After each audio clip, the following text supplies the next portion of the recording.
actividad que fue coordinada con el Observatorio de la Niñez Colunga y con el Centro de Justicia y Sociedad de la Universidad Católica. Para los que no me conocen, mi nombre es Maritza Ortega, soy la jefa del Departamento Psicosocial y hoy día nos acompaña Pamela Maynicols, Alfonsina Flor, Samantha Alarcón, Pilar Navarrete y Paloma del Villar de la Fundación Colunga. Muy bienvenida, muchas gracias por venir a este espacio a compartir los resultados del informe. Y primero les voy a dejar con ustedes al subdirector de gestión usuaria, Gonzalo Leiva.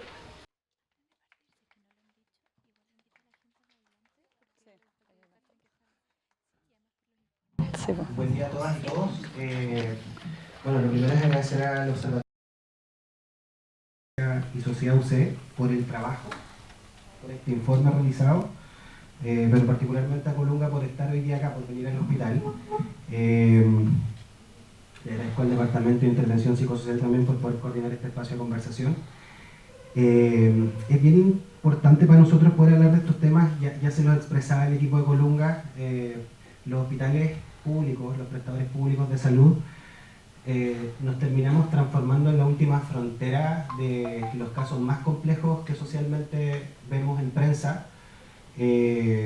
Claro, el ciudadano común de a pie se entera por un caso que ve en la tele, ¿no? Un caso de alta connotación que aparece en prensa, pero son los equipos que están acá en los hospitales, los equipos clínicos, los equipos sociales que día a día en la urgencia y en la atención abierta también se entera de casos que superan la ficción en términos de vulneración de derechos de la infancia.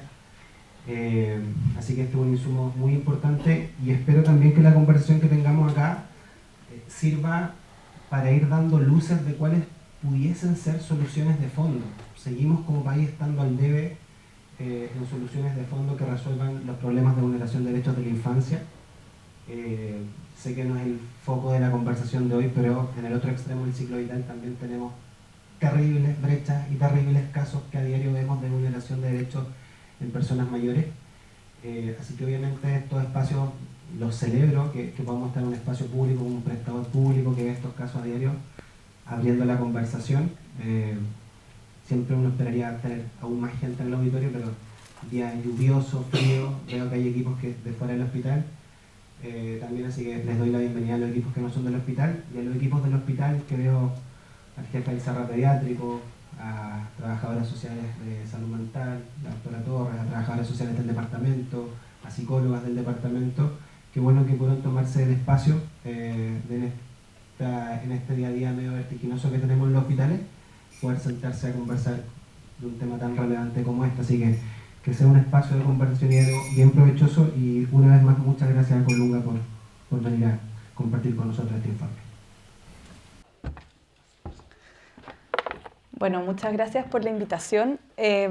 Los quería invitar, si quieren, a pasar acá adelante. Dejamos en las sillas de acá informes, que la idea es que también se los lleven. Entonces, si es que quieren, para que estén más cerca también y podamos generar un ambiente más acogedor también. Bueno, me presento. Mi nombre es Paloma del Villar. Yo soy socióloga, directora del Observatorio Niñez de Fundación Colunga. Y hoy día, bueno, nos invitaron a presentar este informe que trabajamos en conjunto con el Centro Justicia y Sociedad de la Universidad Católica, que tenía como objetivo poder hacer un panorama de la violencia contra los niños en los últimos 10 años. Otros informes que hemos ido trabajando desde la Fundación para, sobre todo, visibilizar el bienestar de la niñez y ver cómo están los niños y niñas hoy en Chile, nos han dado cuenta de que en el fondo tenemos un gran retroceso después de la pandemia. En términos de bienestar. Hemos visto cómo, ¿cierto?, el rendimiento académico ha ido bajando, cómo existen otras señales, ¿cierto?, de que hay una crisis en el bienestar de niñas y niños, por ejemplo, en salud, la obesidad, ¿cierto?, los niños que nacen con bajo peso al nacer. Hay un montón de indicadores que nos muestran que entre 2017 y 2022 había un deterioro en las condiciones de vida de niñas y niños.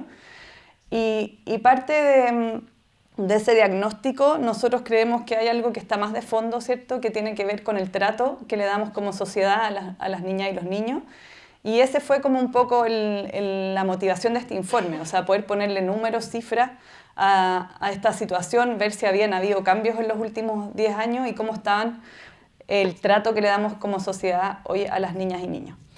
El Observatorio Niñez de Fundación Colunga nace hace 3 años con este objetivo de poder aunar en un solo lugar información estadística, ¿cierto? Ir visibilizando situaciones de la vida de niñas y niños para poner en el centro de la agenda pública las políticas de niñez.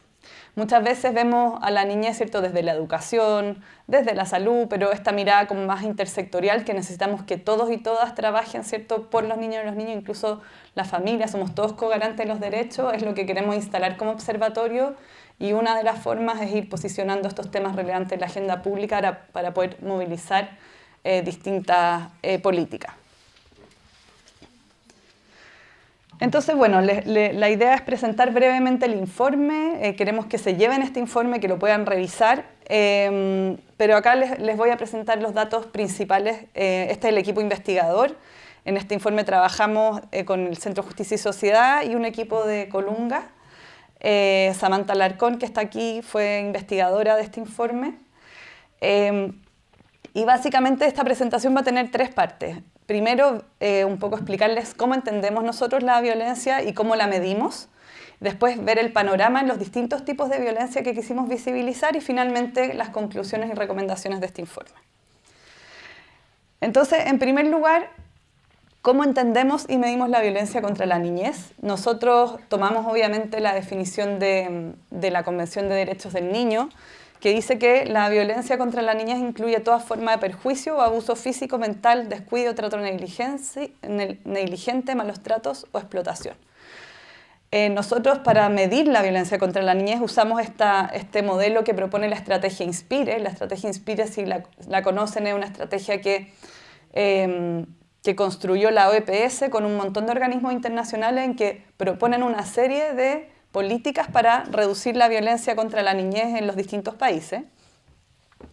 Y en esta estrategia ellos dan cuenta de que existen distintos tipos de violencia que afectan a los niños de manera distinta según su curso de la vida.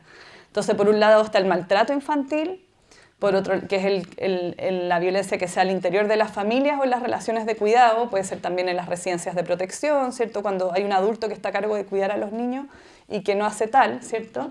Está la intimidación y el bullying, que es la violencia que se da en el entorno escolar entre pares. Está la violencia juvenil, que es la violencia que se da más en el espacio público, entre, por ejemplo, la violencia de pandilla, la violencia que está más asociada ya a trayectorias delictuales a partir de la adolescencia en adelante. La violencia sexual, que es una constante en todo el curso de la vida y que afecta desde la primera infancia hasta la adultez, ¿cierto? Sobre todo a las mujeres. Y la violencia emocional, psicológica o ser testigo de violencia, que sabemos que también tiene muchos efectos negativos para el desarrollo y para la vida de las personas. En este informe nosotros caracterizamos con los datos que existen en Chile estos 5 tipos de violencia: el maltrato, sobre todo en la familia, el bullying en la escuela, la violencia de pareja, la violencia sexual que se dan en todos estos entornos, ¿cierto? La violencia juvenil que se da principalmente en el espacio público y la violencia emocional la analizamos para cada uno de estos tipos de violencia, o sea, en la familia, en el colegio, en la violencia de pareja diferenciamos entre violencia física y violencia emocional. Hay un nuevo espacio también, ¿cierto?, de la violencia que es el espacio digital, ¿cierto?, que también lo abordamos en el informe, porque ahí también se reproducen, ¿cierto?, todas estas violencias que vemos en el espacio más físico. ¿Cómo cuantificamos nosotros o medimos la violencia contra niñas y niños? Voy a ver si bajo un poco la luz, a ver si se ve mejor. Creo que era esta, ¿no? Que no sé si la bajamos. No. Que me decía que... Ahí, ¿o no? ¿Ahí está mejor? ¿Sí? Ustedes me dicen, o quizás estoy muy oscura. ¿Está bien? ¿Sí? Ya. Bueno, para medir la violencia contra niñas y niños, nosotros usamos distintas estrategias. Por un lado, tomamos los registros oficiales, que son los registros de denuncias que hay a las policías. Y por otro lado, el autorreporte, que son las encuestas que preguntan directamente a niños y niños por sus experiencias de violencia. Estas distintas fuentes tienen ventajas y desventajas. Los registros oficiales tienen la ventaja que tienen una serie de tiempo muy larga, o sea, nosotros podemos ver cómo ha ido evolucionando las denuncias, desde el 2005 en adelante están disponibles los datos, pero tienen la limitación, ¿cierto?, de que ustedes mejor que yo saben que hay muchos datos, muchas experiencias y vulneraciones que no son reportadas nunca a las policías. Entonces hay una cifra negra ahí muy, muy grande. Para eso usamos los casos policiales, que son, como les decía, los reportes a las policías y datos de la Superintendencia de Educación, que hoy día también existe un canal formal para las denuncias de bullying en los colegios. En este informe usamos la tasa, que es cuántos niñas y niños denuncian en el fondo vulneraciones cada 100.000 habitantes. Y el autorreporte, en cambio, es la visión más completa de las experiencias de niñas y niños. Mejora obviamente las estimaciones de prevalencia porque se le pregunta directamente a los niños por distintas experiencias de vulneración. Tiene una dificultad de que, bueno, en primer lugar no hay datos de tan larga data, hemos ido mejorando en Chile en cómo se mide esto y tenemos algunos datos comparables. Y tiene la otra limitación que no está puesta acá, que en el fondo los niños que no están, por ejemplo, en el sistema escolar muchas veces quedan invisibilizados, porque en general estos datos se recolectan en los colegios. Nosotros tomamos 3 fuentes para medir la violencia a partir del autorreporte. Uno es la encuesta nacional de polivictimización. Esta encuesta se preguntó en 2017 y 2023 en escuelas a muestras representativas muy grandes. De hecho, la encuesta de 2023 son 13.000 casos que son representativos a nivel regional. Está la encuesta nacional de juventudes, que tiene una serie más larga, aunque mediciones menos precisas de la violencia, y el CIMSE, que también ha preguntado desde 2016 por violencia escolar.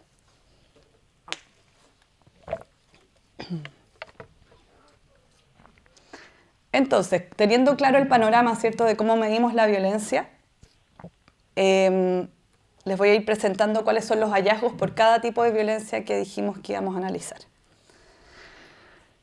El maltrato en las familias. Como les decía, esto incluye agresiones físicas, psicológicas, descuido, negligencia por parte de figuras de autoridad de cuidadores. Esto ocurre principalmente en la esfera doméstica y en el núcleo familiar, ¿cierto? Y tenemos en los registros oficiales las tasas de violencia intrafamiliar, de niñas y niños víctimas de violencia intrafamiliar. En este gráfico pueden ver la evolución desde el 2014 hasta el 2024 en la tasa de denuncia. Entonces, estos son cantidad de niños cada 100.000 habitantes. Y lo que vemos, ¿cierto?, es que la mayor prevalencia histórica ha estado en las niñas mayores de 14. Es que es la línea azul. O sea, siempre vemos que entre las niñas adolescentes la tasa de denuncia es mayor. Vemos una baja radical después de la pandemia en este grupo, que no ha vuelto a subir. Y ahí en el informe pueden ver en el fondo el análisis. Hay algunos estudios que han documentado que la pandemia hizo que los canales de denuncia, sobre todo que eran los colegios en el fondo, no funcionaran, y por ende esto no quiere decir necesariamente que hay una baja de la violencia intrafamiliar, sino que también hay canales de denuncia que se vieron debilitados y que no necesariamente se recuperaron. Cuando uno ve el reporte de niñas y niños, tenemos distintas mediciones, ¿ya? Por un lado, acá nosotros analizamos entre 2017 y 2023 la encuesta nacional de polivictimización, donde vimos el porcentaje de niños que decían haber sido víctimas de violencia psicológica, negligencia o alienación parental. Esto es que uno de tus adultos cuidadores te separó del otro sin tu consentimiento. Y lo que vemos en primer lugar es un aumento importante en los niños que dicen que han sido víctimas de violencia psicológica, ¿ya? Si en 2017 un 28% había sido víctima de violencia psicológica, en 2023 un 35%. Y ese puntito que ustedes ven acá en la barra es el porcentaje de niñas y niños que dicen que son siempre víctimas. O sea, que mensualmente, todos los meses, todas las semanas, alguien en mi familia me trata de esa manera, que ha aumentado de un 11% a un 16%. Entonces, esto no es como malos tratos esporádicamente, sino que son formas de relacionarse que están presentes en la vida cotidiana de niñas y niños.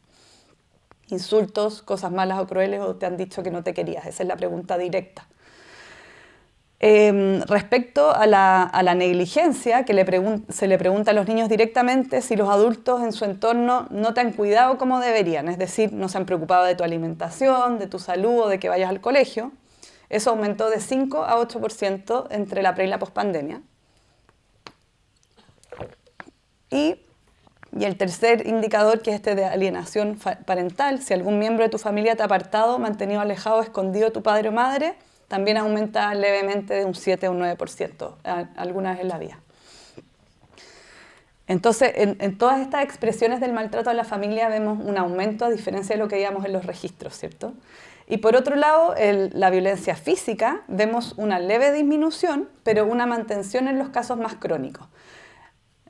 Es una disminución pequeña, son diferencias estadísticamente significativas de todas formas, pero bajó de 29% a 27% la cantidad de niños que han sido víctimas de violencia en la familia alguna vez en la vida, pero aquellos que son violencia más crónica se mantienen en un 2%, que sí es un número bastante elevado si uno piensa que esto es una muestra representativa a nivel nacional.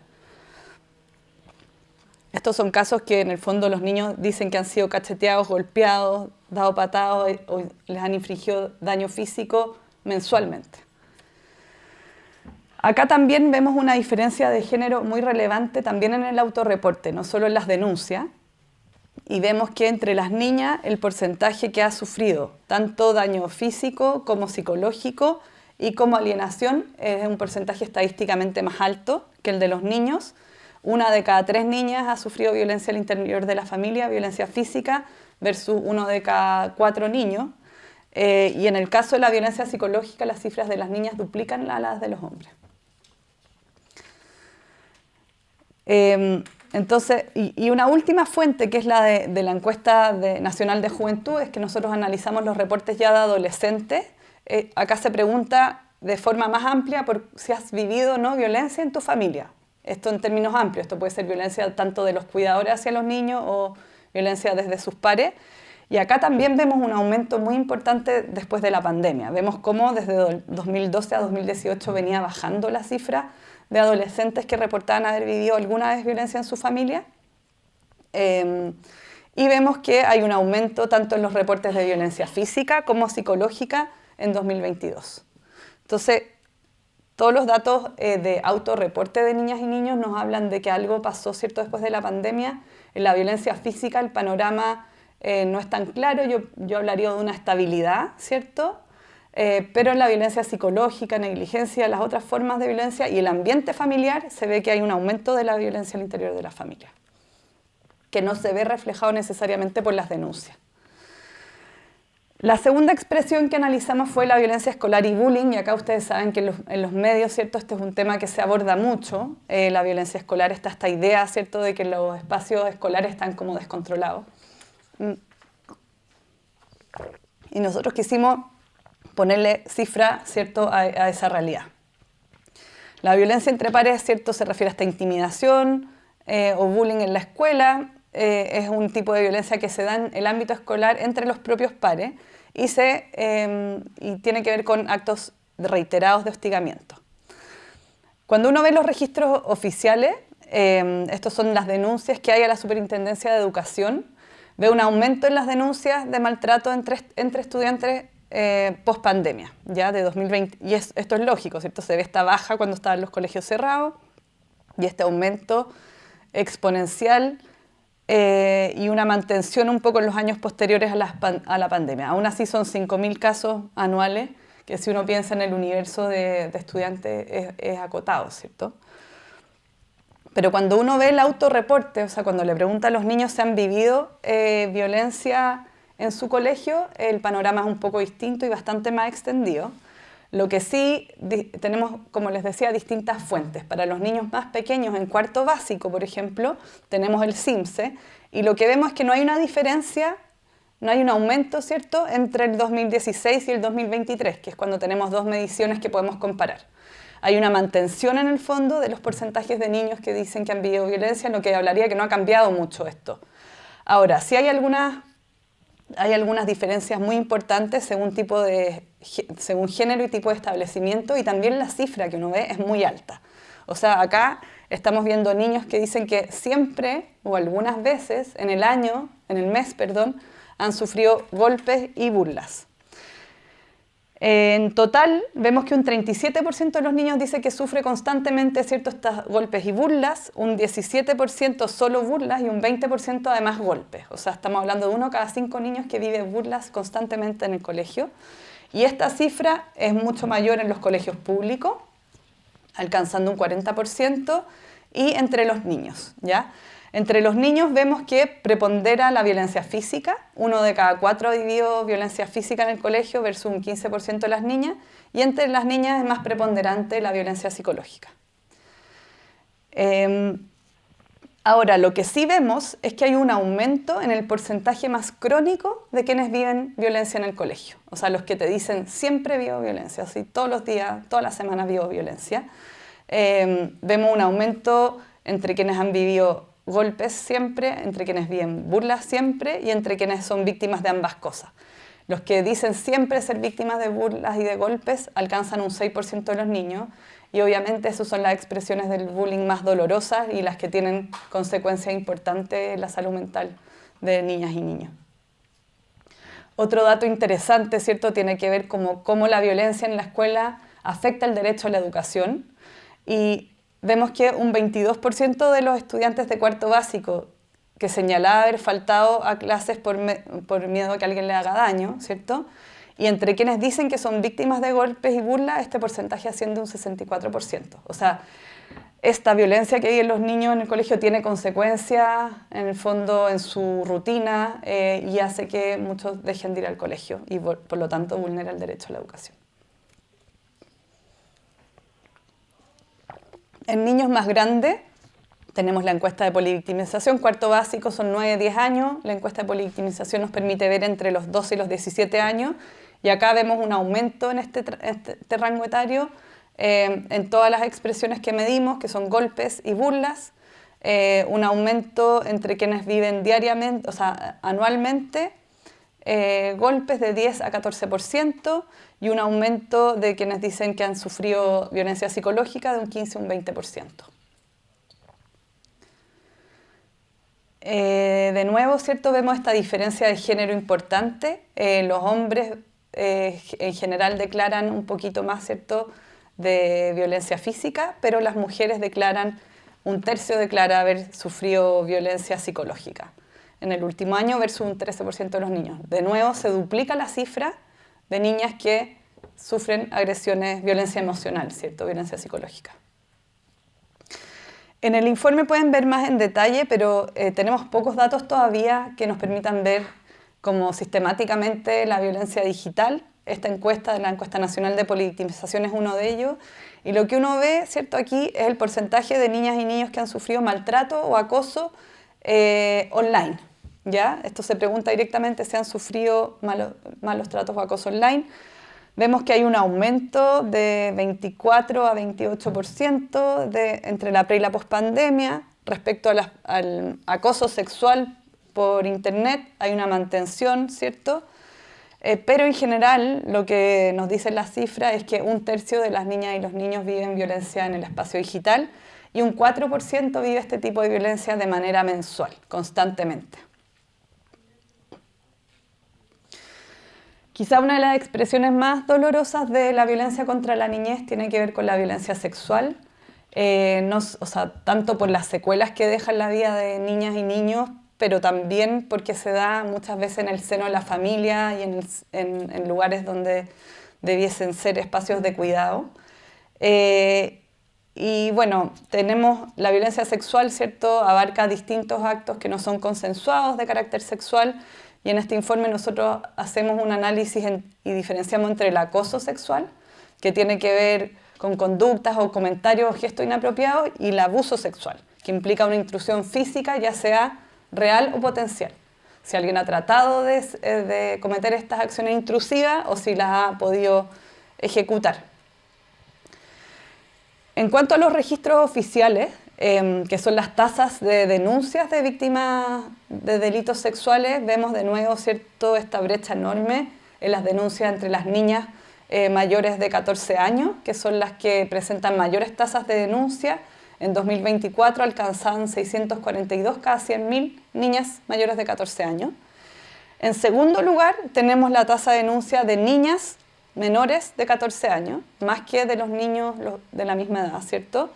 Que está, bueno, es en 232 casos cada 100.000 niñas menores de 14 años.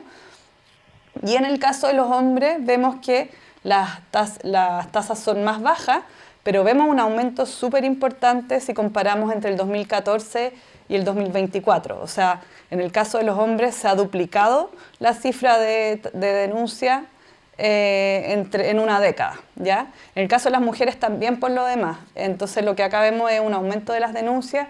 Como les decía, estos no son necesariamente todos los casos que existen, sino que son los casos que la policía conoce, y atribuimos muchas veces este aumento de las denuncias con una mayor conciencia, ¿cierto?, de lo que es el abuso sexual y que es algo que se debe denunciar. Ahora, la cifra más cercana para conocer cuál es la realidad es la del autorreporte de niñas y niños, y acá lo que vemos son cifras que son bien devastadoras y son muy coherentes con lo que se ve en otras partes del mundo y con otros estudios, ¿ya? La proporción de niñas y niños víctimas de acoso sexual, o sea, intrusiones físicas consumadas o no consumadas, aumentó de 22% a 28% entre la pre y la pospandemia.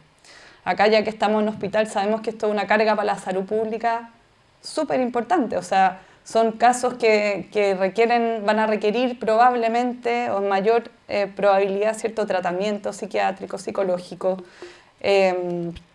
bueno, todo lo que implica, ¿cierto? Cuando uno ve las diferencias de género, también, este es el acoso sexual, perdón. Cuando ve las diferencias de género, vemos que entre las niñas un 26% ha vivido acoso sexual el último año, y entre los niños un 9%, y alguna vez en la vida 40% de las niñas ha vivido acoso sexual versus un 15% de los niños. Respecto al abuso sexual, perdón, y ahí sí que son las intrusiones físicas, ya sea consumadas o no, el abuso sexual también aumenta de un 15% a 17%, y este aumento se da solo entre las niñas. Si uno ve la diferencia, ¿cierto?, entre 2017 y 2023, vemos que entre las niñas aumenta el abuso sexual de un 20 a un 25%, o sea, una de cada 4 niñas ha sido víctima de abuso sexual. En el último año es un 9% de las que dicen que esta experiencia es reciente, y alguna vez en la vida es 25 versus 8% de los niños. Entre las víctimas de abuso sexual, un 66% señala que el victimario era alguien conocido, y un 11% que es alguien que vive en el mismo hogar. Además, las niñas viven más violencia, a pesar de que se da esto que es entre el entorno cercano, pero las niñas también viven más violencia por desconocido. Un 54% ha vivido alguna vez un abuso sexual en el espacio público, probablemente por alguien que no conocen, versus un 25% de los niños.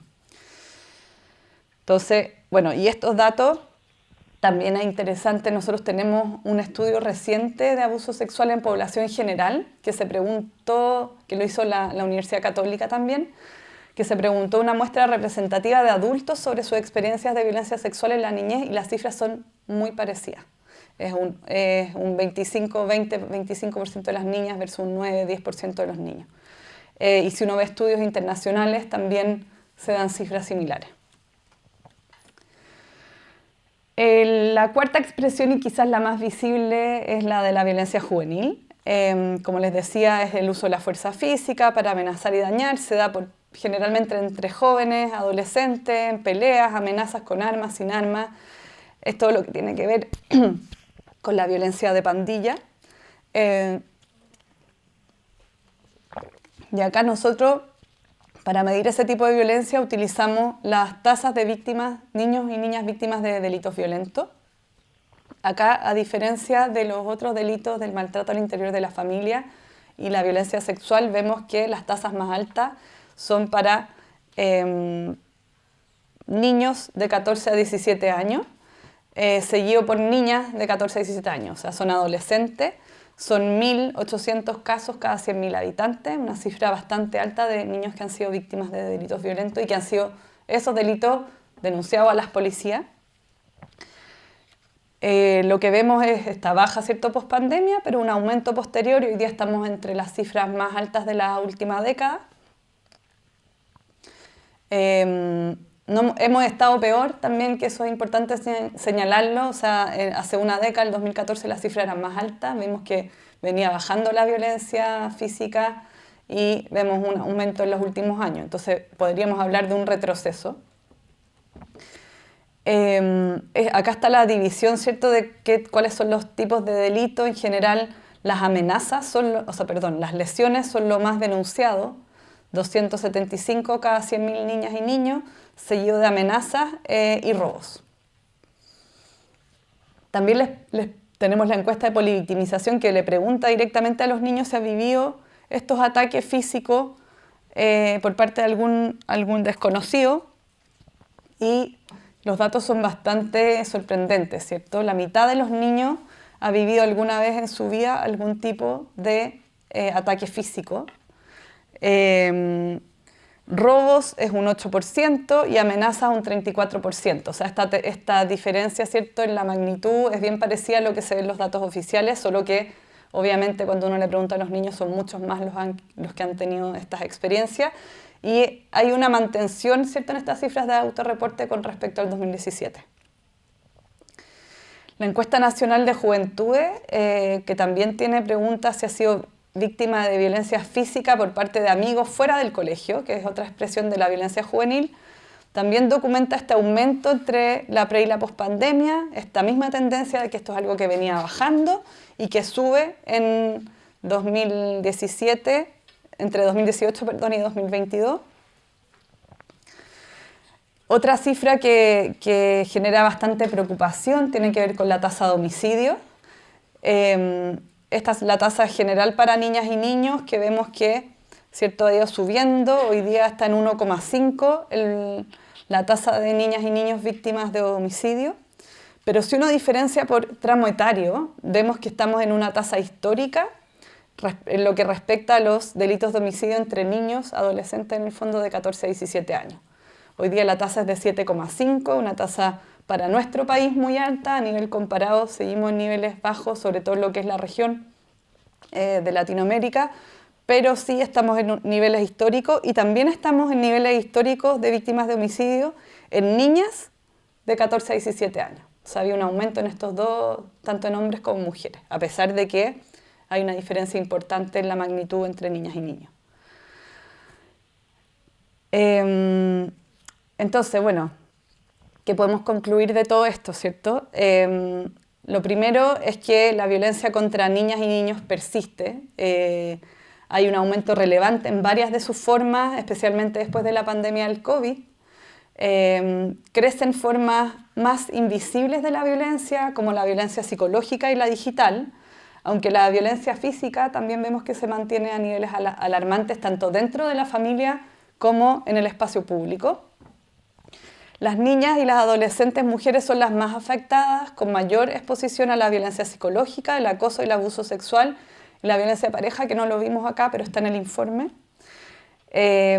Tampoco lo tratamos en la presentación, pero lo pueden ver en el informe. Hay factores estructurales que aumentan el riesgo de victimización.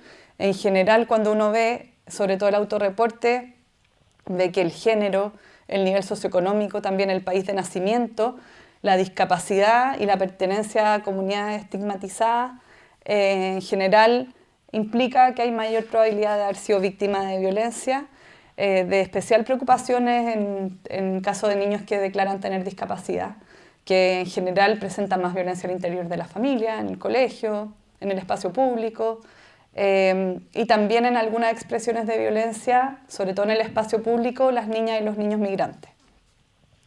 Existe una alta cifra no reportada, o sea, cuando uno ve la diferencia entre las encuestas, ¿cierto?, entre ese 2% que es crónico, que uno diría estos son casos que se debiesen conocer por las policías y denunciar, vemos que hay una brecha enorme entre la cantidad de delitos denunciados y lo que realmente sucede.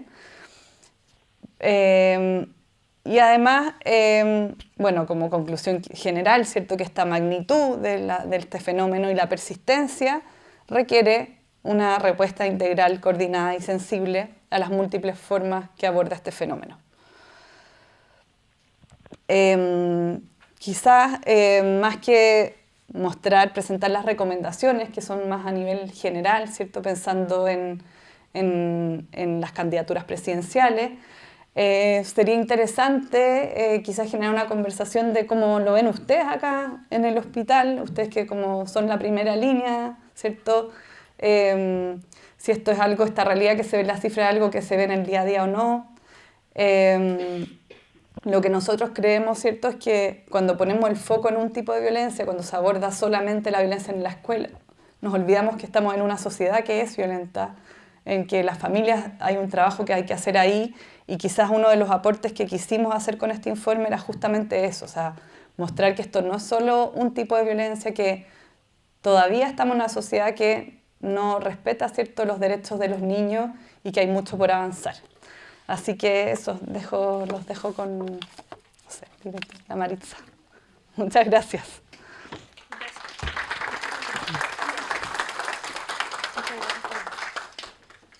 Como grandes instituciones del Estado y nos toca enfrentar las distintas realidades que tenemos como país. Yo, como equipo Colunga, pero también aprovechar de socializarlo con el hospital, contarles que inevitablemente, mientras escuchaba, eh, fui a un documento que nosotros trabajamos en el 2023 y publicamos. De hecho, doctor Muñoz fue parte de este documento también, una investigación, un proyecto de investigación que lideró la doctora Robledo, que fue justamente, y miren el foco era hacer la planificación de una unidad dentro del hospital, la unidad de cuidados medios pediátricos. Y de la doctora Robledo, que lideró esto, pensó que era una buena idea invitar al intersector y hacer encuentros intersectoriales. Invitamos a educación, fue post pandemia. Y lo que tú señalabas, los profesores lo relataban en primera persona y bien estupefacto. O sea, en los encuentros era bien fuerte escucharlos a ellos decir: no sabemos qué pasó en la cabeza de nuestros estudiantes ahora que volvieron. Y esta mezcla de violencia psicológica y violencia a través de medios digitales, o todos los trastornos, se me olvida el concepto clínico de la imagen, claro, pero tenía que ver con el uso de las redes sociales y los filtros y todas esas cosas. La dismorfia como diagnóstico, pero era un poco anterior. Los trastornos de alimentación también. En ese estaba pensando. Sí, gracias, Maca. Eh, entonces, en el fondo, ¿cómo? Y un poco respondiendo al llamado de Maritza, ¿cómo hacemos para este informe y lo que nosotros vemos a diario en los hospitales para que se traduzcan en formas de trabajar? Pues no vamos a tener la solución dentro del hospital necesariamente, pero si algo mostró este trabajo que fue un proyecto financiado por el Colegio de Médicos, de hecho, que se hizo acá en nuestro hospital. ¿Cómo hacemos para fortalecer los pocos recursos que el Estado brinda a este grupo etario? ¿Ya? Porque en el fondo creo que todos quienes estamos acá pensamos que faltan recursos, pero también sabemos que haciendo mejores coordinaciones entre los sectores que tenemos y los dispositivos que tenemos pocos recursos puede mejorar. Eso por un lado. Y lo segundo, que no sé si todos lo conocen, porque este documento que acabo de comentar está público en la web, está liberado en 2023, pero fui a buscar un informe que preparó el equipo del Departamento de Intervención Psicosocial el 2023, y que decía relación con los motivos de ingreso de los adolescentes a las camas del programa hospitalario adolescente durante el segundo semestre del 2023. Del 100%, 32% era por ideación suicida activa, 29% por ingesta medicamentosa y 19.4% por episodios depresivos. Es decir, estas tres causas suman el 80% de los ingresos a las camas del programa hospitalario adolescente. ¿Cuánto hay entre esto que nos está pasando a nosotros versus este malestar que genera la violencia en niños, niñas y adolescentes? En el fondo, ¿cuánto hay de correlación, de causalidad? A priori me parece que muchísima. Y en el fondo, por eso nosotros, en última instancia, como prestador público, estamos frenando y recibiendo a quienes son víctimas de esto, más estamos lejos de tener la última solución. Y por eso creo que lo que queda es fortalecer el trabajo intersectorial en los distintos niveles y en las distintas líneas asistenciales que tenemos como hospital, porque claramente solos como prestador solo podemos deprimirnos versus lo que podemos hacer trabajando con municipios, con justicia, con educación, con los programas especializados de Mejor Niñez, etcétera. Así que muy fuerte, agradezco que nos hayan podido presentar de primera fuente estos resultados. Y creo que el desafío interno es ver eso, cómo desde acá adentro salimos a trabajar con los dispositivos de afuera para, uno, también para remecerlo respecto a lo que nos está pasando acá adentro. Yo no sé si los otros niveles de atención saben que el 80% de las personas que ingresan a estos programas de adolescencia vienen por estas tres causas, por ejemplo. Y para ocupar estos insumos que como departamento también ustedes han generado. Así que eso, quería solamente compartir eso. Siempre cuando uno ve desde quizás las políticas públicas, ¿cierto? Y no desde acá, lo que uno intenta promover son la prevención, ¿cierto? Que no llegue a pasar esto. Y acá se requiere, o sea, se requiere que no lleguen los niños al hospital en esas condiciones, y para eso el trabajo que hay que hacer es desde los primeros años con la familia. Nosotros complementamos, como les decía, este informe que tiene que ver con cómo nos relacionamos, ¿cierto? Con también una serie de crisis que hemos visto en los últimos años post pandemia, que tiene que ver con una crisis económica, ¿cierto? Una crisis del sistema educativo. Entonces, yo creo que estamos en un momento difícil como sociedad, pero que hay que tomar como, sin duda, quizás uno de los aprendizajes de la pandemia es que no podemos seguir mirando los problemas como sectorialmente, que se requiere este trabajo integral y que el tema de la prevención es lo que tenemos que hacer en los próximos años, porque acá hay un problema que explotó, ¿cierto? Que va a seguir llegando niños en estas condiciones, ¿cierto? Si no cambiamos nuestra forma de tratarnos, si no garantizamos, ¿cierto? Niveles mínimos de subsistencia, ¿cierto? Entonces, acá ustedes tienen la respuesta, ¿cierto? Van a tener que actuar como respuesta a esta crisis, pero lo que tenemos que intentar promover desde las políticas públicas es la prevención. Y ahí lo que puede aportar el área de la salud, tanto al sistema educativo, al trabajo social, ¿cierto? Es clave. O las situaciones que requieren hospitalización en los adolescentes, punta de iceberg, además de un grupo etario específico, eh, está traduciendo o está dando respuesta ex post a situaciones que se vienen dando desde la concepción o de antes. Dentro de las políticas públicas que han tenido impacto, que ha sido igual discutido ese impacto, pero que yo siento que ha sido importante, ha sido programas de Chile, el programa de Chile Crece Contigo, que ahora es Chile Crece Más, con la idea en el fondo de dar oportunidades, igualdad de oportunidades a todos los niños, niñas y adolescentes en algún momento, eh, desde la gestación. Y eso permite ir pesquisando situaciones que de alguna manera pueden ir en desmedro de los niños, niñas y adolescentes también. Em, en relación a las conductas que son violentas, nosotros hemos visualizado también como equipo de salud em, que existe mucha ignorancia, mucha normalización de conductas, métodos de crianza. Y en relación a Chile Crece, me refiero, el enfoque de crianza respetuosa es algo que estamos tratando de que se visualice, socialice, el enfoque de derecho más allá de lo tutelar. Em, y eso es algo que tenemos que extenderlo a todos los equipos de salud. Equipo de salud, me refiero a todo el equipo de salud, o sea, toda la gente que trabaja al lado de una persona que tiene un problema de salud biopsicosocial, como sea, em, y que debemos estar preparados para poder enfrentar. Yo siempre hago la analogía con la reanimación cardiopulmonar. Es una situación de emergencia y que hay equipos especializados en manejar, en reanimar personas de distintos grupos etarios, médicos, enfermeras, kinesiólogos, reanimadores. Pero el tiempo que transcurre o que puede transcurrir en que ocurre un evento, un paro, y que llegue el equipo especializado, puede ser vital para el daño futuro, incluso la muerte de esa persona. Yo hago la analogía con que estemos todos preparados para poder pesquisar e intervenir. El que va pasando por ahí, el que tiene conocimiento en el fondo va en la responsabilidad como sociedad y nosotros como funcionarios públicos de aprender a reconocer violencias, a reconocer vulneraciones y saber cómo actuar.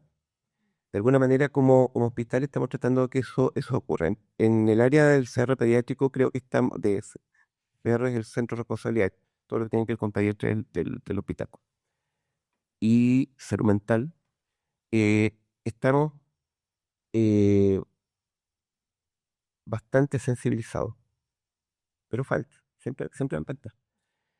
Pero en el resto de las instancias, eh, principalmente en adultos, en mujer también están muy sensibilizados, pero creo que es importante que todos sepamos que todos podemos ser interventores eh, y ser el apoyo ante un niño o niña adolescente que esté siendo vulnerado. Aprender a reconocer la denuncia cuando es un posible delito siempre, pero de todas formas el primo non nocere es parar el daño en el momento y saber intervenir. El niño que está esperando junto a su mamá o a otro adulto una consulta y que la mamá los amarrea, le pega o le insulta, eso no es normal. Y todos tenemos que ser capaces de intervenir. En la misma calle, o sea, ¿qué te metís tú? Taca, taca, taca, taca. No, o sea, me meto, porque en el fondo es un niño. O sea, eso yo creo que es algo que tenemos que difundir y que tenemos que irnos formando. Y agradezco este informe, ya lo habíamos visto en el Congreso, por lo que estuvimos en el Congreso, compartimos ahí con Paloma. Y de verdad es terrible, porque en el fondo es algo sistematizado, un documento sistematizado de información, pero que en el fondo permite ver puntas de iceberg y además nos hace pensar que esto está ocurriendo en este mismo instante. Un poco como ocurre, por ejemplo, uno se horroriza de Gaza, que en este mismo instante están ocurriendo cosas muy terribles, también están ocurriendo cosas terribles en nuestras infancias.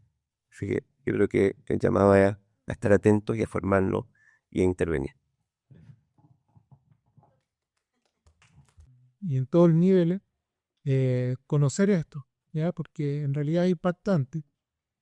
Y bueno, recoger un poco lo que se ha hablado, yo estoy de acuerdo que hay que mejorar la sensibilización en el reporte, pero yo creo que eso es en lo que menos fallamos. Yo creo que y también, por ejemplo, el manejo que se hace en los equipos psicosociales, médicos, etcétera, también en los centros hospitalarios al menos, es súper dedicado y es súper especializado. Y yo creo que también ahí se trabaja bien con la familia.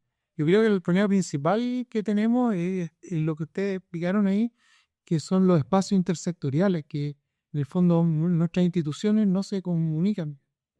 Entonces, en el fondo, estamos separados del sistema judicial. Entonces, cada vez que tenemos estos casos, nos dan audiencia para 3 meses más, para 2 meses más, y no podemos tener niños hospitalizados tanto tiempo en espera de una resolución. Nos faltan más dispositivos como para poder ayudar a la familia. Entonces, recogiendo esto, mi pregunta era, aparte de lo que ya mencioné del tema de la comunicación, ¿qué le falta para la Paloma o para la diferentes, para cada experto, qué le falta a Chile para resolver mejor este problema? Aparte de lo preventivo, que también ya lo tocamos bien y que también obviamente sabemos todos que es lo más importante, pero es lo más difícil porque tiene que trabajarse a nivel educacional, con la mejora de los determinantes psicosociales, ¿cierto? Económicos, va a mejorar solo, digamos, más lo educacional.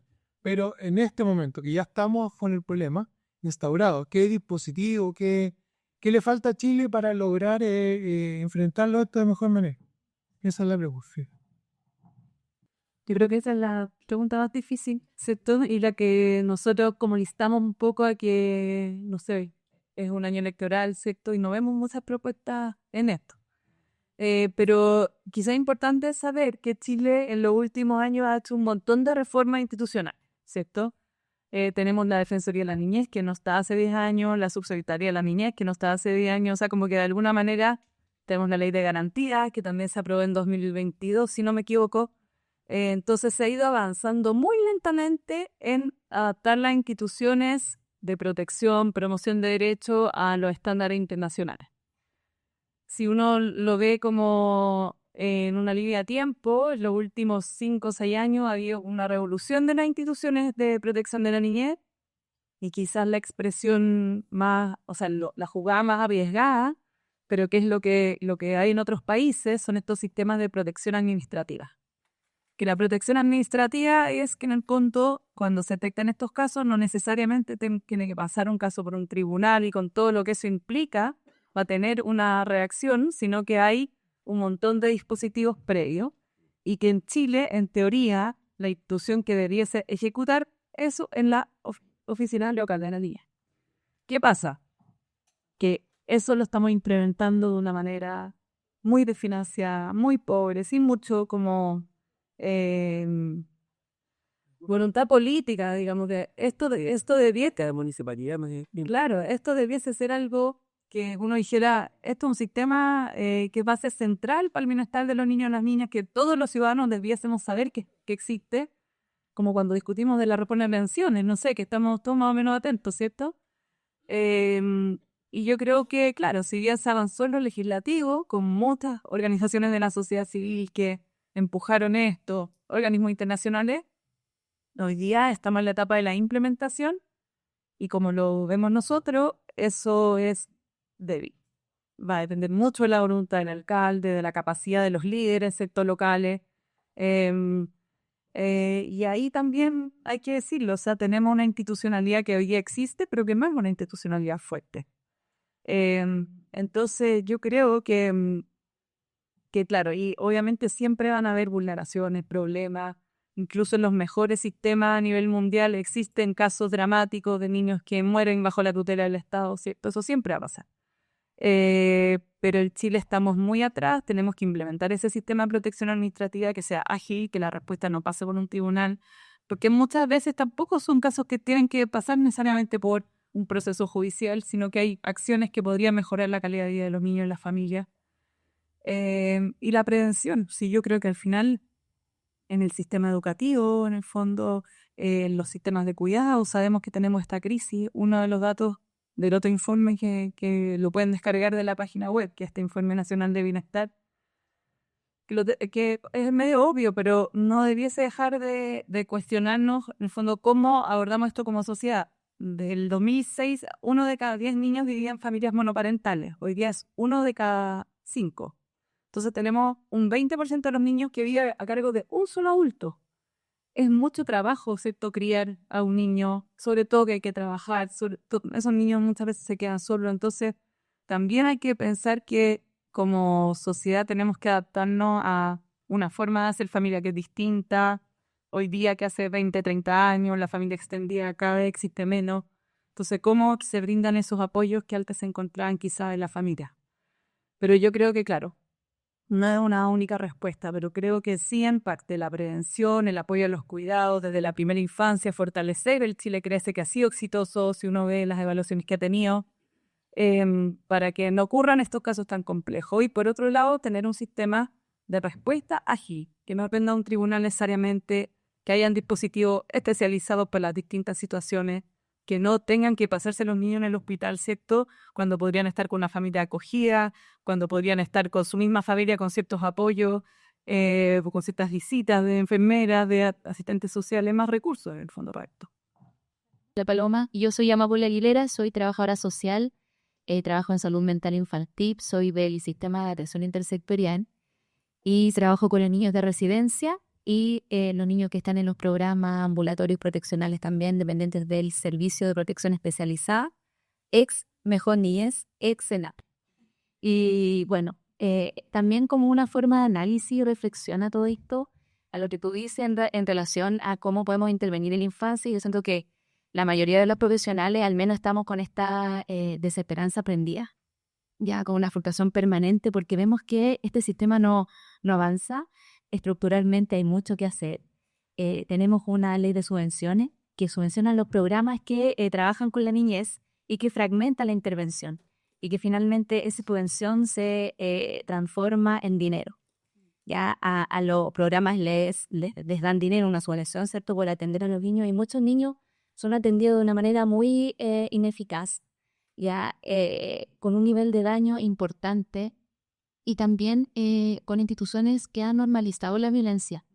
Yo te escuchaba y me hizo falta como también escuchar acerca de las niñas, los niños y los adolescentes que están en explotación sexual comercial, que eso salió hace poco un informe y que eso ha ido subiendo desde la pandemia. Tenemos niñas que han esperado por meses en el hospital estando acá y que se van de alta a una residencia de protección. Nosotros todos sabemos lo que pasa en la residencia, pero ya a la semana se fugaron, ya a la semana están en calle, están siendo parte de esta red de explotación y es muy normal para los profesionales, no, esa niña está en explotación. Es como tenemos que normalizar, no vamos a hacer nada. Y claro, ahí hay una voluntad política que está pendiente, los niños no votan, por lo tanto no es importante ver a los políticos, quizás para la campaña, pero no así para hacer algo sustancial, algo que realmente impacte. Y eso es lo que echamos de menos los recursos, que si bien se ha avanzado, pero aún es insuficiente. Eso quería decir. A propósito de la explotación sexual, yo soy Juana Cataldo, trabajadora social, también de la unidad de salud mental. A propósito también de la explotación sexual infantil, también se echa de menos en el análisis, no sé si en algún momento se considerará toda la niñez trans, ya de género diverso, porque si nos damos cuenta, el género, o un departamento social que ha hablado Maritza, es realmente uno de las variables que nos marca la diferencia en cómo miramos el fenómeno de la violencia, ¿ya? La violencia en sí y como un análisis en relación a lo relacional que ocurre con la violencia, con el fenómeno de la violencia, está metido en la variable de poder.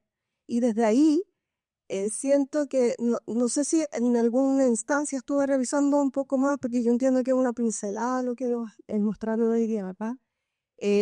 Cómo la variable de género se va introduciendo también en el análisis y además visibilizando a una población sumamente dañada. Y digo a propósito de la explotación, porque efectivamente la niñez trans ha sido históricamente relegada a la explotación sexual, ¿ya?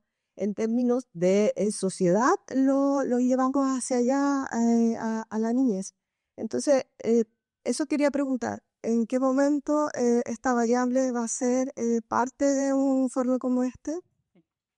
Nosotros tomamos datos secundarios, o sea, nosotros usamos información que levantan otros y la visibilizamos, nos basamos principalmente en la encuesta nacional de policlinización.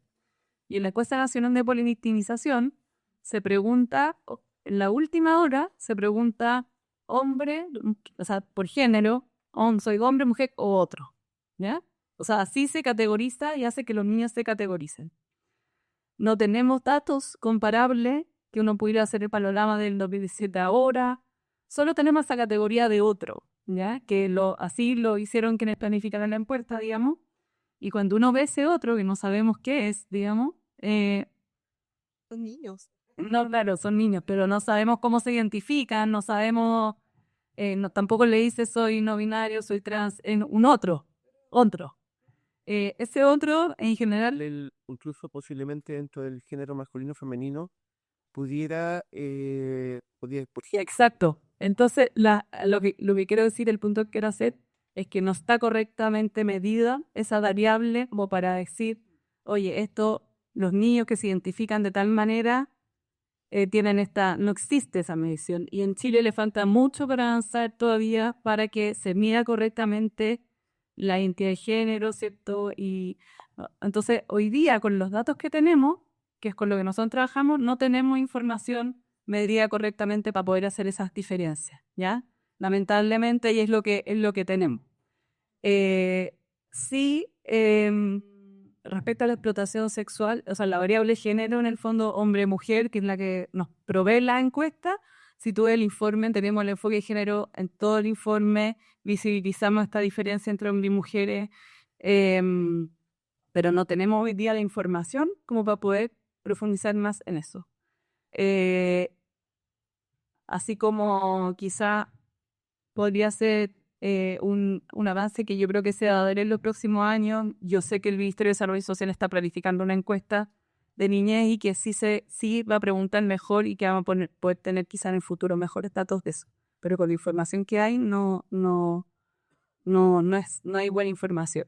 Y sobre la explotación sexual y comercial, claro, ahí tenemos nosotros este informe, lo que busca y lo que en general hemos tratado de hacer con el observatorio es poder dar esta mirada más universal. O sea, hablar de la situación de la niñez desde una crisis que afecta a muchos niños y niñas y quizás, ¿cierto?, el sistema de protección es la punta del iceberg, pero que esto ocurre porque además tenemos una crisis que es bien generalizada. O sea, cuando uno ve que hay 1/3 de los niños que vive violencia en la familia y uno ve el sistema de protección, o sea, es mucho más bajo, pero lo que tenemos es que hay una sociedad que posibilita que esos niños lleguen ahí. Y hay una iniciativa que Colunga no forma parte, pero sí de otras organizaciones de la sociedad civil, que tiene que ver, que de hecho ahora están en campaña, ¿cierto? Que se ha encargado un poco de empezar a visibilizar esos casos. Yo los invito a revisarla. El nombre de la iniciativa, no es Lanzarote. No, para Lanzarote también, pero uno de los videos. Sí, violencia. ¿Sabían una animadora? Sí, la Fundación San Carlos de Maipo, ellos tienen una plataforma y se lanzó hace 2 años y la idea es justamente hacer la incidencia y empezar a visibilizar el tema de la explotación sexual y comercial.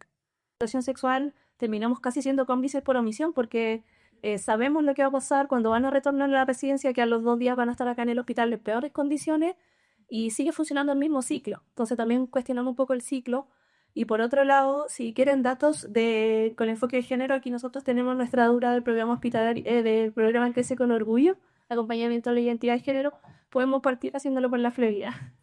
O sea, yo también me voy a tomar Una formación en enfrentar problemáticas de este equipo es enorme, con lo cual también llega un momento en que posiblemente una aspiración para la normalización de estas acciones.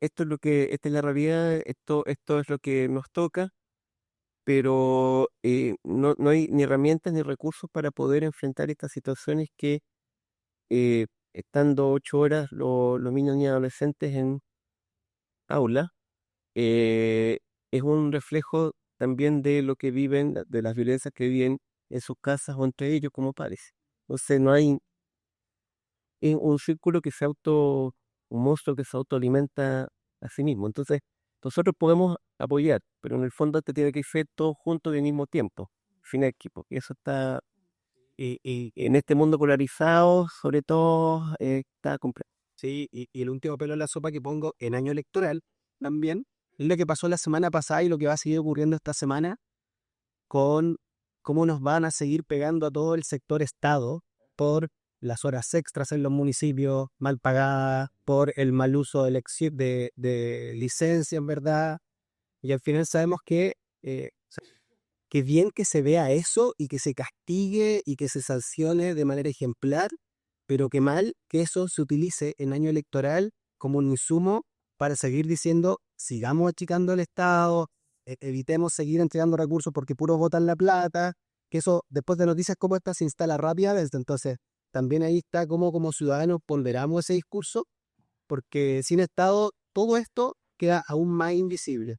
Entonces, ¿y quién desigual la potestad? ¿Última pregunta? Mata y otros. Como históricamente tanto el cuerpo individual como los cuerpos colectivos han sido como los espacios de dominación y de poder en donde se generan también cambios a nivel también como términos de cambios de conciencia. Siempre ha sido el cuerpo finalmente como la estrategia, una de las principales estrategias de dominación. Entonces, a propósito de ese lugar, el análisis del cuerpo entendido como algo que, como decía el doctor, biosocio, ecocultural, como quería subrayar la importancia de esa comunicación, ¿no? Como de conversar los paradigmas ya dicotómicos antiguos, cartesianos, mente-cuerpo, en donde la importancia de conversar entre nosotros, entre lo médico, entre lo psicológico, lo social, entre generar comunicaciones en donde los humanos, los niñeces nos están pidiendo una comprensión más trimembrada desde el sentir, pensar y el hacer, ¿no? Entonces, como nada, saludar esta instancia de conversación en donde podemos los paradigmas finalmente poner al centro al niño, ¿no? Eso, agradecer la instancia y el honor de escucharles a ustedes, a todos. Gracias. Que cuando uno le pone número, vuelve como a reimpactarse. Pero uno que ha trabajado en esta temática sabe que la niñez es violentada, sabe que esto ha sido un continuo, un histórico, pero volver a poner número nos vuelve como a resensibilizar. Y quiero tomarme un poco de lo que hablaba Gonzalo respecto de que es cierto, este trabajo y este abordaje tiene que ser interdisciplinario, tiene que ser interinstitucional, porque un dispositivo por sí solo no puede dar respuesta. Pero también es importante, cuando miro estos números, es visualizar cuánto de mi rol está puesto ahí. Entonces me parece súper importante que también volvamos a nuestro centro. Yo no puedo responder por sistema de protección, yo no puedo responder por la BLN, no puedo responder por educación. Puedo responder desde salud. Entonces yo desde salud, ¿qué es lo que estoy haciendo para impactar positivo o negativamente respecto de estos números? Entonces ahí vuelvo un poco a lo que tú, tanto como que fuiste muy tajante en el tema de la prevención, y me parece que ese es el foco. Como bien decía Gonzalo al principio, el hospital y los hospitales, porque yo respondo por 3 hospitales en este minuto, son la última trinchera. Finalmente son los niños que llegan más graves o que ya la red no ha dado respuesta o que llegan por contingencia, y en el hospital de alguna manera se resuelve desde lo más urgente. Pero los equipos de salud están llamados a ser preventivos promocionales, por lo tanto creo que ahí es donde está el foco de estar mirando no solo al niño, sino a la familia. Cuando vemos a una mamá o un papá o a un cuidador que es agresivo con el niño, que responde de manera bruta, por así decirlo, uno también tiene que pensar que ahí hay un aprendizaje propio. No es como que en este minuto me dio por ser violento con mi hijo, hay una historia familiar.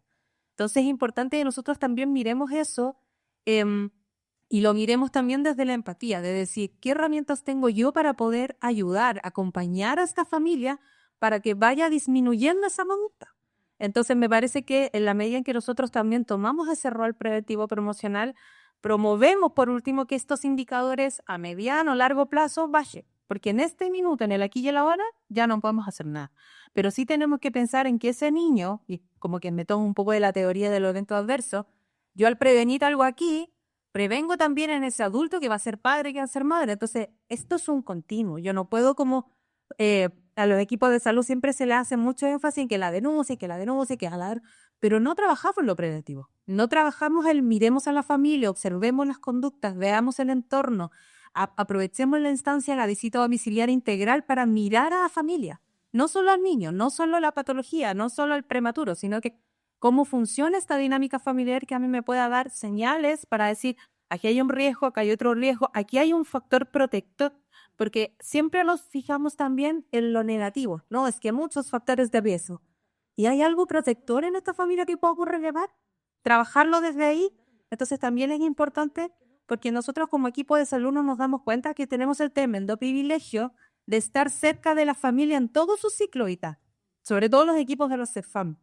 Que conocen a la gestante, después controlan al hijo, después el hijo es adolescente, sigo controlando a esa mamá, ese papá, cuando queréis, pero estoy en continuo con la familia y puedo ver cosas que a lo mejor el hospital en ese minuto urgente no ve. Entonces me parece que es súper importante que nosotros como equipos de salud de todos los niveles también tengamos esta coordinación, esta comunicación continua que a veces le pedimos al otro dispositivo. No, es que el sistema de protección no habla conmigo, pero yo hablo conmigo mismo. Yo hablo con mi CEFAM, yo hablo con mi nivel ambulatorio. A veces no, pues a veces resolvemos desde lo urgente. Entonces tenemos que acostumbrarnos como equipo de salud a estar continuamente observando a la familia.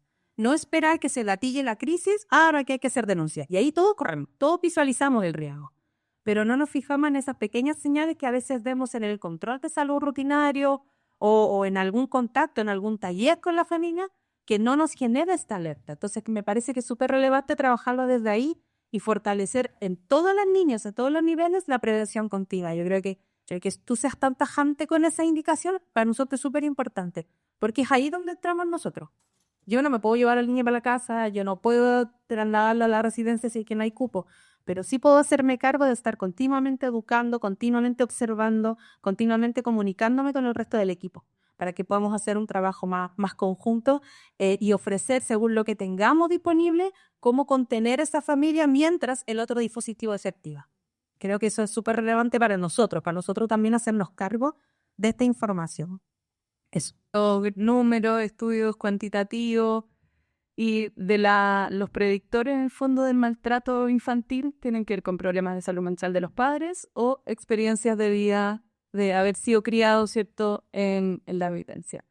Y hace unos años me tocó participar en un estudio de UNICEF sobre justamente conocimientos de actitudes y prácticas para la violencia contra la niñez, y lo que veíamos ahí es que los papás cuidadores, ¿cierto?, que habían vivido violencia de chicos, pero que no la justificaban, la prevalencia de conductas maltratantes hacia sus niños era mucho más baja versus otro grupo, ¿cierto?, que es el que vivió esa experiencia y que dice, pero estuvo bien.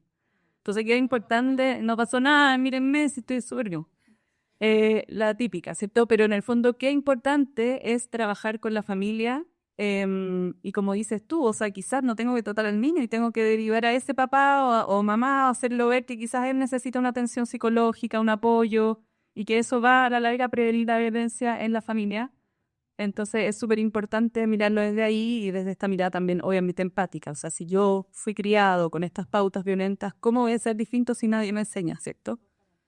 Eso, y lo que dices tú también, pues nosotros nos ha tocado harto presentar estos resultados en distintos lugares y sabemos, ¿cierto?, porque los equipos tanto de protección, tanto en las municipalidades, están sobrepasados en todas partes. Entonces también creo que esa mirada como empática de decir, bueno, ¿cómo nos ayudamos? En vez de, oye, no, esto es el problema de ellos, esto es ellos lo que tienen que resolver, creo que tiene que ver un poco también con el buen trato que queremos instalar en la sociedad y cómo queremos trabajar de una manera más cooperativa. Y eso también permea, ¿cierto?, a la sociedad. Tomando como una idea también un poco de esperanza, porque es muy desesperanzador entrever los números y también entendiendo lo que les toca día a día es como muy demoledor, ¿ya? Pero les quería contar, si el observatorio está acá, es porque Colunga, solo quiero contextualizar un poquito, es una fundación que trabaja hace 12 años por el bienestar de la niñez, partió haciéndolo con mucha fuerza, fortaleciendo a la sociedad civil, es decir, articulando a organizaciones o dando financiamiento a organizaciones que trabajan proponiendo soluciones para la niñez a lo largo de todo Chile y en proyectos bastante diversos, ¿ya? Y también en el fondo parte de la misión es incidir en las políticas públicas, porque si se hace pero después no queda convertido en una política pública, las cosas se desvanecen, esa es como la convicción que hay que traer. Y el observatorio lo hace a través del aporte de datos, pero no solamente el observatorio, sino que hay otras dos áreas que son bastante estratégicas.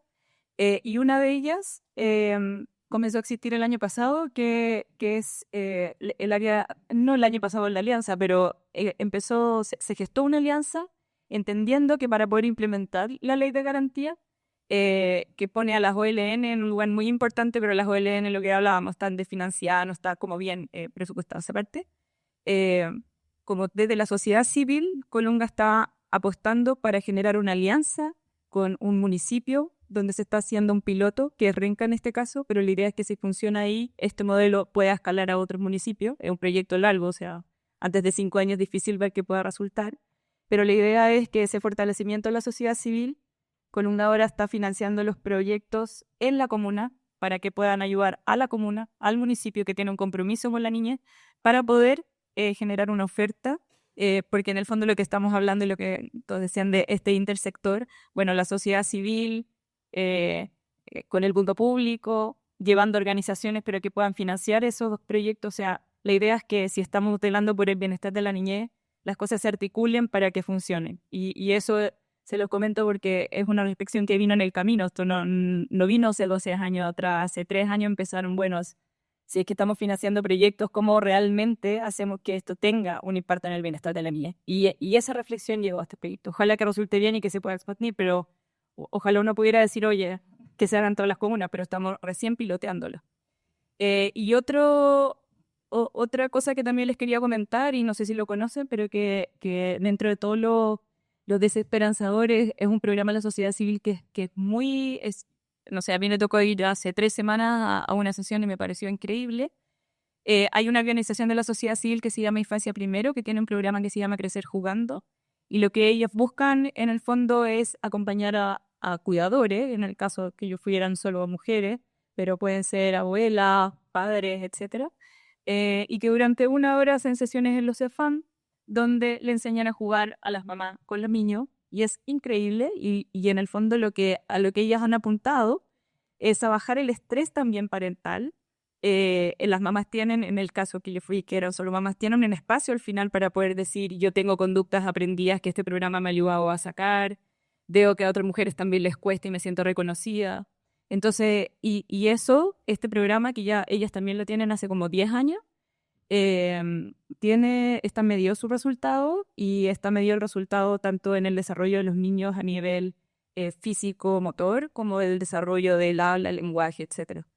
Entonces, claro, ojalá eso es un programa que tiene monitora en todo Chile, que ha ido creciendo mucho. Si no lo conocen, nosotros tenemos cercanía con ella. Ojalá obviamente existieran muchas más de estas iniciativas, pero quiero dejar eso como una luz de esperanza, porque su foco es absolutamente preventivo y en la prevención les ha ido muy bien, pero muy bien. Eso. Sí. Como dice el doctor Muñoz antes de cerrar, son buenas prácticas que dependen de voluntades. Entonces, cuando dependemos de voluntades, hay una línea muy delgada que desaparezca. Eso. Bueno, vamos a hacer un cierre de esta actividad. La verdad es que estamos muy agradecidos como hospital de que hayan venido. Reitero lo que dije al inicio, para nosotros no es solo un dato numérico, todo lo contrario. Nosotros, los equipos psicosociales, odiamos que hablen de números, de camas, que etiquetemos a las personas desde ese punto de vista, sino que con la idea de identificar realmente lo que está pasando con nuestros niños y adolescentes, quedan invitados para las actividades que quieran realizar. Y ya estuvimos hablando con Samantha de otras actividades. Y eso, no sé, Pablo, ¿tienes algo que agregar? No, muchas gracias también por la reflexión, por las preguntas. También gracias a Pilar por poner la luz de esperanza. Pero también ustedes, al final, en el día a día, estoy segura que uno se queda muchas veces con las cosas malas, pero cuando ve todo el aporte que puede hacer a niños, a su familia y que lo hacen sin duda, también ahí uno se puede agarrar de eso para pensar que hay cosas que se pueden hacer. Yo creo que lo peor que nos puede pasar es creer que estamos perdidos, que nada funciona. Yo creo que tenemos que, después de la pandemia, después de estos años de crisis, empezar a mirar el vaso medio lleno, el factor protector, esta mirada, ¿cierto?, intersectorial, que igual es nueva, ¿cierto?, y que la estamos instalando. Entonces, que acá todos tenemos un rol que jugar. Eso. Muchas gracias.